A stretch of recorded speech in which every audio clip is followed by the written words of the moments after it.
ഷെഫീന ബീവി എന്ന പേര് നിങ്ങൾക്ക് എല്ലാവർക്കും സുപരിചിതമായിരിക്കും.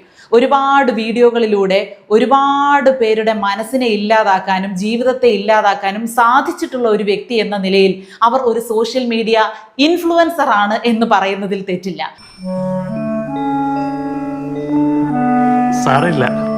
ഈ സ്ത്രീ പരിധികളെല്ലാം ലംഘിച്ചുകൊണ്ട് പോകുകയാണ്.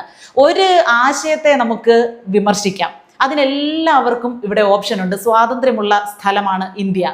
പക്ഷേ ആ വിമർശനം വ്യക്തിപരമായിട്ട് നീളുകയും അത് തന്നെ അങ്ങേയറ്റം മോശമാവുകയും ചെയ്യുമ്പോൾ അതിനെതിരെ പ്രതികരിക്കേണ്ടത് നമ്മുടെ ഓരോരുത്തരുടെയും കടമയാണ്. നടി മഞ്ജു പിള്ളയുടെ മകളും സോഷ്യൽ മീഡിയ ഇൻഫ്ലുവൻസറുമായ ദയാ സുജിത്ത്, ആ പെൺകുട്ടി ഒരു മോഡലാണ്. ആ പെൺകുട്ടിയുടെ പ്രൊഫഷൻ മോഡലിംഗ് ആണ്. അത് ചെയ്യുന്നതിൻ്റെ ഭാഗമായിട്ട് പലതരത്തിലുള്ള വസ്ത്രങ്ങളും ആ കുട്ടിക്ക് അണിയേണ്ടി വരും.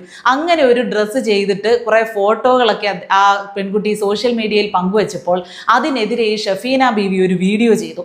ചെയ്യാം, അവർക്കത് മോശമെന്ന് തോന്നിയാൽ അത്രത്തോളം വേണ്ടായിരുന്നു ദയ, അതിൻ്റെ ആവശ്യമില്ലായിരുന്നു, കുറച്ചുകൂടി ശ്രദ്ധിക്കേണ്ടതായിരുന്നു. അല്ലെങ്കിൽ നമ്മുടെ സംസ്കാരം, അതൊക്കെ ഇവർക്ക് പറയാം. ഇവരുടെ വിവരദോഷമാണ് ഈ പറയുന്നത്. കാരണം ഇന്റർനാഷണൽ ലെവലിൽ ഒരു മോഡലിംഗ് ഒക്കെ ചെയ്യുന്ന ആളുകളുടെ അടുത്ത് പുതച്ചു മൂടി നിൽക്കണം, അല്ലെങ്കിൽ റെയിൻകോട്ട് ഇട്ടുകൊണ്ട് നടക്കണം എന്നൊക്കെ പറഞ്ഞാൽ നടക്കുന്ന കാര്യമല്ല.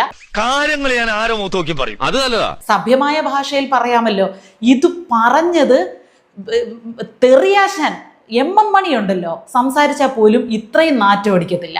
അതുപോലെ നാറിയ നാണം കെട്ട മോശമായിട്ടുള്ള വാക്കുകൾ ഉപയോഗിച്ചുകൊണ്ട്, അതായത് നീ ഇതും കൂടെ ഉരിഞ്ഞിട്ട് നിൽക്കടി, നിനക്ക് അത്രത്തോളം ബുദ്ധിമുട്ടാണെങ്കിൽ നീ ബസ്സിൽ, തിരക്കുള്ള ബസ്സിൽ കയറടി, വരുന്ന ആണുങ്ങളെല്ലാം പോകുന്ന ആണുങ്ങളെല്ലാം തടവി പോകട്ടെ, അല്ലെങ്കിൽ നിനക്കെന്താ ആണുങ്ങൾ പിടിച്ച് ഞെക്കണോ ഉഴിയണോ, അതിനാണോ നീ തുറന്നിട്ടുകൊണ്ട് നിൽക്കുന്നത്?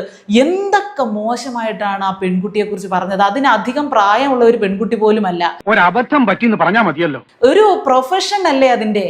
വയറ്റിപ്പഴപ്പിന്റെ കാര്യോർത്ത് അറിയാതെ ചെയ്തു പോയത്, ക്ഷമിക്കണം. ഈ ഷെഫീന ബീവിയെ പോലെ ഉള്ളവർക്ക് കടിഞ്ഞാണിടേണ്ട സമയം കഴിഞ്ഞു. അവരിതിലൂടെ ഉദ്ദേശിച്ചത് പബ്ലിസിറ്റി മാത്രമാണ്. അതവർക്ക് കിട്ടുകയും ചെയ്തു. നെഗറ്റീവായിട്ടാണെങ്കിലും പബ്ലിസിറ്റി മാത്രം അവർക്ക് കിട്ടിയാൽ മതി, റീച്ച് കിട്ടിയാൽ മതി, വ്യൂസ് കിട്ടിയാൽ മതി. ഇതിവിടെ ഇരിക്കട്ടെ, ഞാനൊന്ന് കിടക്കട്ടെ.